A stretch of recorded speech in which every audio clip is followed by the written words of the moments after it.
Hey guys, Moon here, 100K to Fire Movement, and today is actually Saturday instead of my usual Friday night recording. So basically, the reason why I shoot this video right now is that yesterday, when I before I shoot the even before I recorded the video yesterday, I was recording another video which makes my head a little bit blur. So eventually, I did what I did as per normal, but after the recording, I did some double checking and rebalancing, and also reaching a new tier for me to sell additional contract and all. So I just want to be accountable to share that this is my final result for yesterday.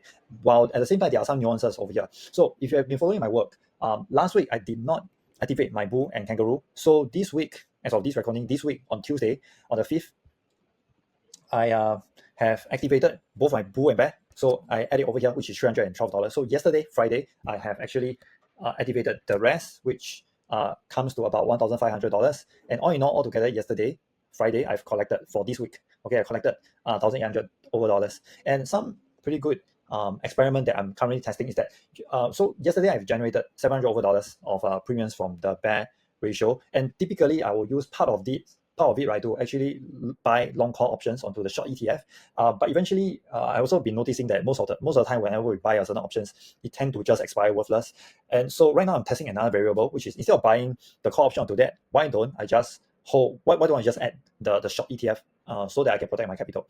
So I think going forward, I will use the full sum for Sleeping Bear Ratio funded, Sleeping Bear Ratio's fund to just buy it. So, and then for the rest, I will just add it onto the long side. And then I'm seeing some pretty nice potential over here. So for every 100 shares that I own for the short ETF, I can actually run a covered call on it, and which in turn, I am kind of also long have a long exposure because I am actually shorting the short, so I'm actually long. Okay, well it sounds complicated, but never mind. But I'm seeing a pretty good potential in this, and in a certain way, right, in the future, the bullish cash compounder will be a long short strategy, and it will just continue to compound more and more other than that. So beyond this, right now I'm also consolidating my entire portfolio. So because of the geopolitical tension and trade war and all, I am actually looking at refreshing my account. So currently my portfolio is at 94K, and the underlying ETF is currently trading at 20.88.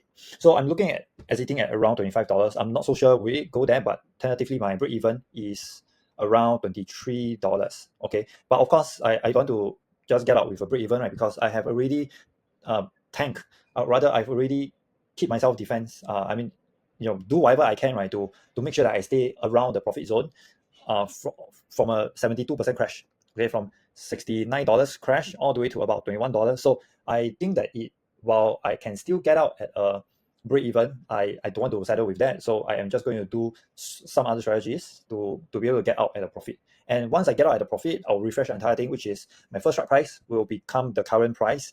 And then, even if there is any trade war coming and long-lasting trade war, it doesn't really affect me.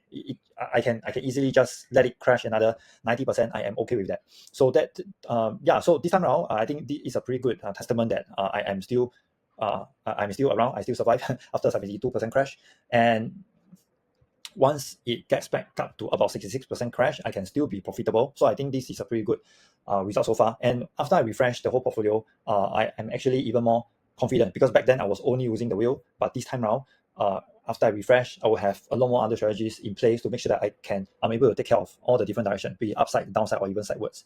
If not, I'll see you again. I'll probably run the speed up version for the recording, and I'll see you again next week. Bye.